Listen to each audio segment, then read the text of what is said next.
Dokter bilang ini harusnya kamu udah sakit loh, tapi kamu kok nggak sakit yang pembukaan gitu kan. Dia nggak tahu.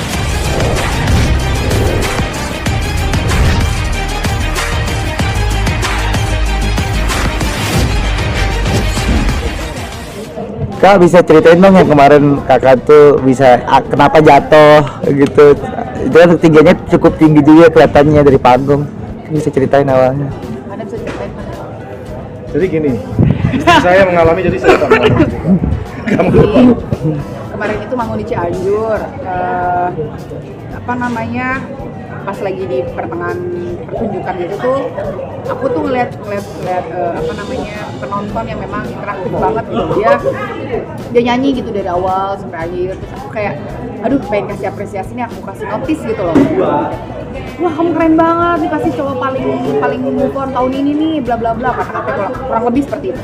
Terus ternyata dia minta, kan kita jaraknya jauh tuh, aku udah lihat jaraknya jauh, terus dia bilang salaman dong. Oh, salaman ya. Kalau ada yang video yang tersebar itu aku sempet gini sambil mikir tuh, salaman ya. Sudah begini, oke, kan masih kayak gini tuh kayak masih jauh, berharap dia nggak usah dia. Ternyata dia mau berdiri, nggak tahu berdiri kemana, entah di pagar, entah di pundak orang, jadi dia nyamperin gitu. Oh ya udah, sekali ini sebetulnya minta 2 kali, yang kedua mungkin dia refleks atau apa, dia nariknya tuh mungkin niatnya tidak menarik ya, lebih kepada gimana sih kalau misalkan yang Mungkin nggak imbang. ya mungkin dia juga nggak imbang, jadi banyak kemungkinan aku sih mencoba untuk berpikir yang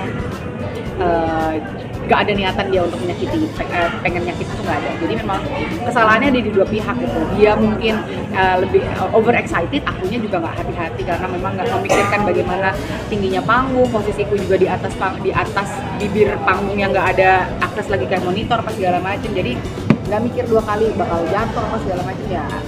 Kejadian begitu cepat, tapi memang setelah itu aku naik ke atas panggung karena memang kan refleks dari penonton ataupun kerabat kotak yang hadir itu kan pasti kaget kan, dan aku tuh yang tiba-tiba kok hilang dari atas panggung. Dia langsung narik si penontonnya, sempet hampir dipukulin sama masa gitu. Jadi kayak aku balik ke panggung terus kata gue itu dipukulin, langsung kaget kan, jangan dipukulin, itu refleks itu, jangan dipukulin, saya nggak kenapa-napa gitu. Dia langsung ditarik ke belakang.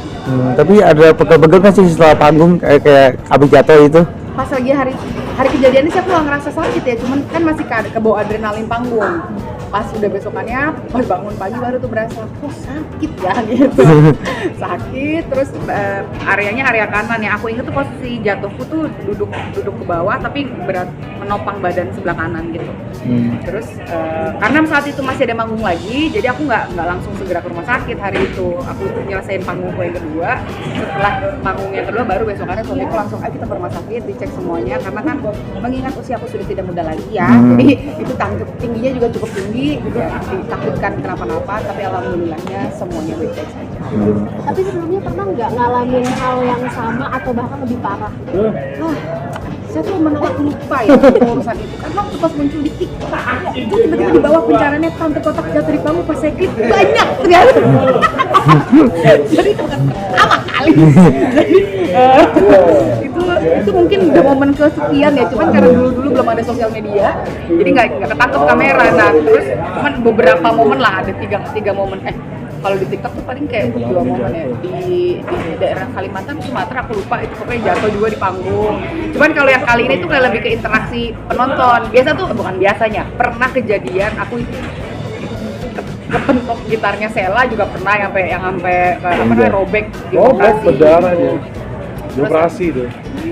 Karena dia bilangnya itu nggak apa-apa. Ternyata? Saya makanya pas aku potong ya.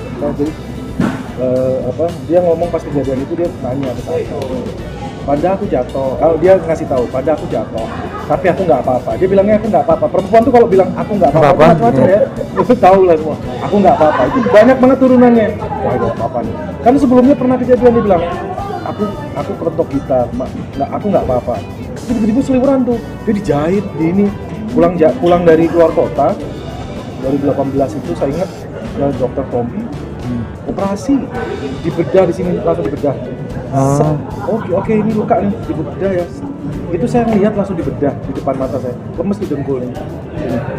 Dibedah benar-benar di dekat mata. Itu di dekat mata. Itu dokter Tom cerita kalau mepet dikit bisa buta. Tapi itu ada bekasnya ya? bukan ini nih pokoknya nih. Oh. Makeup sih kayak ini di sini ke sini gitu. Jadi Oh. Makanya kejadian dia jatuh itu ya preventif ya udah. Walaupun bilang kamu nggak apa-apa segala macam sudah, nggak usah ditanya, perempuan ajak aja, langsung ajak aja dokter.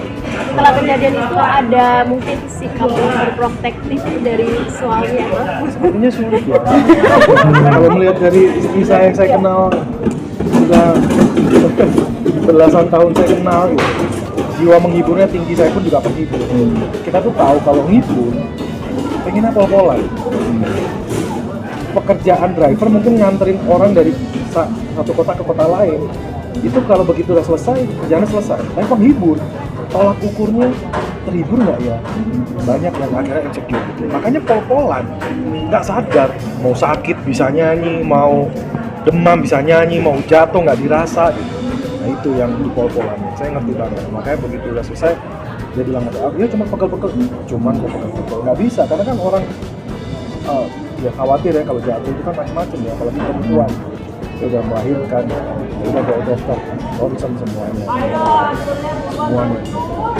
jadi rasa toleransi kakak cukup tinggi ya kak, bisa dihitung toleransi. oh pentoleransi ya. Ya kalau itu ya, karena itu waktu pas lagi hamil juga dokter bilang ini harusnya kamu udah sakit loh, tapi kamu kok nggak sakit yang pembukaan gitu. Ya nggak tahu ya. Cuman aku tuh lebih ngerasa gini, aku dibilang nggak enakan juga nggak enakan, tapi lebih ke justru malah aku mikirin nasib si penonton itu gimana gitu. Karena kalau aku mungkin yang nolongin akan banyak, tapi kan kalau dia kan kita nggak tahu, orang-orang juga nggak tahu kondisi ya saat itu. Yang terlihat di belakangnya itu kan kayak seakan-akan dia menyalahi memang buat penonton yang di belakang dia ya. Makanya pas lagi aku tahu dia digebukin tuh kayak aku akan lebih merasa bersalah ketika dia nanti kenapa-napa gitu.